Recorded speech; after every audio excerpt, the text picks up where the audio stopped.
So, I watched the second episode of the amazing Halo TV show, and it was even worse than the first somehow. I'm gonna spoil the whole episode and give my predictions and complain about it. If you want my review, don't watch this show, it sucks ass. Anyway, let's jump into it. This episode is basically a 1 hour long exposition dump of very obvious things. Even if I enjoyed this show, I would probably hate this episode. It's just all exposition. Master Chief doesn't have his helmet on for the majority of this episode, and I have a feeling, I'm pretty sure I said this in my last video, if I didn't, I meant to. I knew once they had him take his helmet off and not put it back on for the rest of the episode, he wasn't going to have it on for most of the show, and he was constantly going to have it off. I have a feeling he's not going to have it on except for in action scenes. And the best part is, there's not even a reason for him to not have his helmet on. He's just walking around awkwardly carrying it. It's so dumb looking. Like, at least if his helmet was destroyed or something, it would give a reason to not have it on. But he just awkwardly carries it around. And the best part is, you can't even say, oh, well, you know, the executives, they said, oh, there's no way we can make a TV show where the character wears a helmet the whole time. Because they made a TV show where the character wears a helmet the whole time. And it was really successful and people liked it. Master Chief's performance is still terrible. For some reason, they decided to have him act like Thor in the first movie instead of being a character who was a child soldier who doesn't understand social interactions very well. He acts like an alien who's just confused, like in this scene. Kessler? To be honest, man, it means he can count on you and you can count on him. Thank you, Kessler. I accept.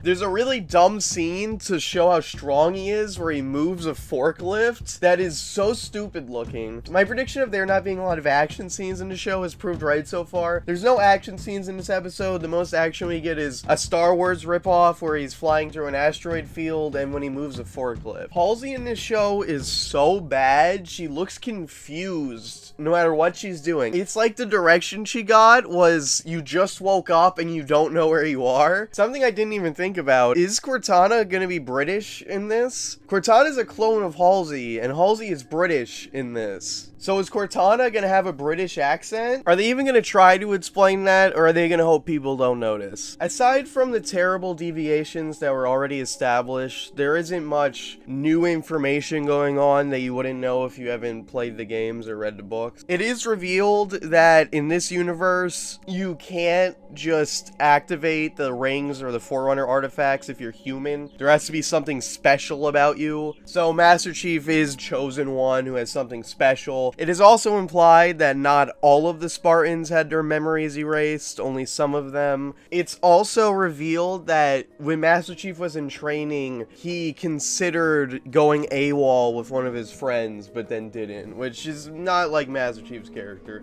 But whatever. The sets in this show are really bad. There's a scene where they go to this like big asteroid mining thing that reminds me of Omega from Mass Effect. The actual place looks cool. When you see the city, it looks cool, but the inside is just like one hallway that looks like a shitty version of the area in Total Recall with all the mutants in it. And that came out in the fucking 90s, and it looks better than this. We see more of the Covenant human girl, who is most definitely gonna have a redemption arc. The first time we see her, she's reading a book of human stories. It's implied that Master Chief and her have a connection because they're both Blessed Ones, which are the special humans that can activate the Forerunner artifacts. She has a command position over the Prophets. She can tell the Prophets what to do, which is fucking stupid. There's also the establishment of a UNSC guy who basically acts like a Nazi. He's played by that guy who I don't know what his name is, but I'm pretty sure I've seen him play a Nazi in like 50 different things, and there's just footage of him executing people in the street. So that's going to be a thing. I have a feeling the reason why there's going to be a lot of Chief against UNSC fighting going on is because it's cheaper visual effects wise to have them fight a bunch of people in army costumes than to have them fight CGI aliens. But hey, it's just a theory.